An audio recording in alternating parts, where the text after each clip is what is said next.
طلبة وطالبات الصف الثاني الإعدادي، إن شاء الله معاكم مستر صالح أبو العباس، ومعانا النهاردة أقوى مراجعة نهائية على منهج الهندسة تاني إعدادي. يلا بينا. بيقول لي في الشكل المقابل عندي ألف د بيوازي ب ج، وألف ج يتقاطع مع د ب في النقطة م. اثبت أن المثلث رقم 1 ألف م ب بيساوي المثلث رقم 2 د م ج. أنا دلوقتي عايز أثبت إن في مثلثين قد بعض. عشان اثبت ان في مثلثين قد بعض لازم يتحقق شرطين. الشرط الاولاني لازم يكونوا مشتركين في قاعده واحده. الشرط الثاني لازم يكونوا محصورين بين مستقيمين بيوازوا بعض. طيب بص كده معايا يا بطل، هل المثلث رقم 1 ده والمثلث رقم 2 هل مشتركين في قاعده واحده؟ لا. طيب اعمل ايه؟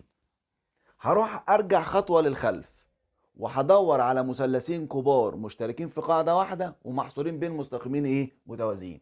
يعني مثلا ممكن تختار القاعدة اللي فوق ألف د، وممكن تختار القاعدة اللي تحت ب ج. أنا هختار القاعدة ألف د. يبقى لو اخترنا قاعدة ألف د، فين المثلث الكبير الأولاني؟ اسمه ألف د ب. يبقى هبدأ بالقاعدة ألف د، والزاوية الثالثة على المستقيم الثاني واسمها ألف د ب. طب وفين المثلث الآخر؟ برضه هبدأ بالقاعدة ألف د، يبقى أقول ألف د والزاوية الثالثة على المستقيم الثاني اللي هو مين؟ ج. يبقى أقول ألف د ج. المثلثين الكبار دول يا أبطال فيهما رقم 1 مشتركان في قاعدة واحدة اسمها ألف د.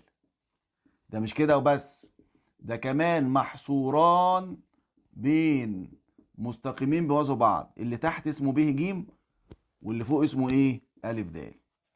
يبقى انا كده عندي يا اولاد المثلثين الكبار ألف د ب والمثلث ألف د ج مشتركان في قاعدة واحدة اسمها ألف د، ومحصوران بين مستقيمين بيوازوا بعض ب ج وألف د. إذا استفاد هستفاد إن مساحة المثلث ألف د ب هتساوي مساحة المثلث ألف د ج. بس أنت كده يا مستر كبرت الموضوع وثبتت إن في مثلثين كبار قد بعض، وأنا أصلا مش عايز الكبار، ده أنا عايز الصغيرين. بص يا حبيب قلبي، الحته دي مزعلاك صح؟ مش دي الحته الزياده؟ امسحها. هقول وبحذف الحته الزياده الف د م من الطرفين ينتج ان.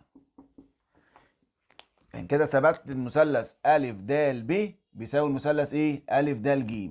لو حذفت الحته دي من الطرفين اهي، لو مسحناها من الطرفين ينتج ان ان مساحه المثلث رقم 1 اللي هو الف م ب هيساوي مساحة المثلث رقم 2 اللي هو د م ج. ما هو المطلوب اثبات.